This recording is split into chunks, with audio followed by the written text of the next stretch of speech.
სოფელ გურჯაანის ბიბლიოთეკის წიგნადი ფონდი 5000-ზე მეტ სხვადასხვა ჟანრის ლიტერატურას მოიცავს. ბიბლიოთეკას 200-მდე აქტიური მკითხველი ყავს და მათი უმრავლესობა ახალგაზრდები და სკოლის მოსწავლეები არიან, თუმცა უფროსი ასაკის ადამიანებიც ხშირად სტუმრობენ. 2017 წელს მისია ახალ მისამართზე გახსნის აუცილებლობა დიდი მოთხოვნიდან გამომდინარე დადგა დღის წესრიგში. მანამდე წიგნები სკოლის ბიბლიოთეკაში ინახებოდა. 60-იან 70-იან წლებში კი სოფელს 4 ბიბლიოთეკა ჰქონდა. ბიბლიოთეკა გაიხსნა 2017 წლის ოქტომბერში. მანამდე ეს ფონდი ინახებოდა სკოლის ბიბლიოთეკაში. გადმოვიტანეთ შემდეგ აქ. ძირითადად გვაქვს მხატვრული ლიტერატურა, კი არის განყოფილებებიც, მაგრამ ამჟამად ცოტა უმოქმედოდ არია ეს განყოფილებები.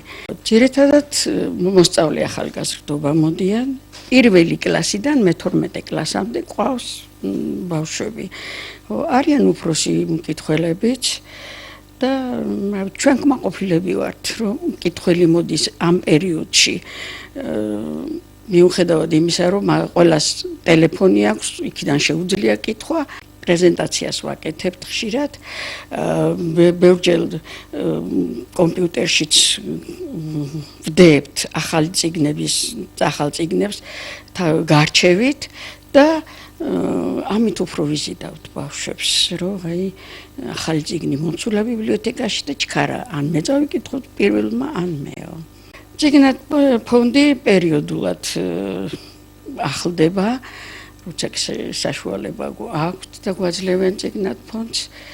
ხშირად ჩვენ ვაწვდით მკითხველთა მოთხოვნებს ცენტრალურ ბიბლიოთეკაში და ისინი ამის საფუძველზე ყიდულობენ და გვაძლევენ ჩვენ ლიტერატურას.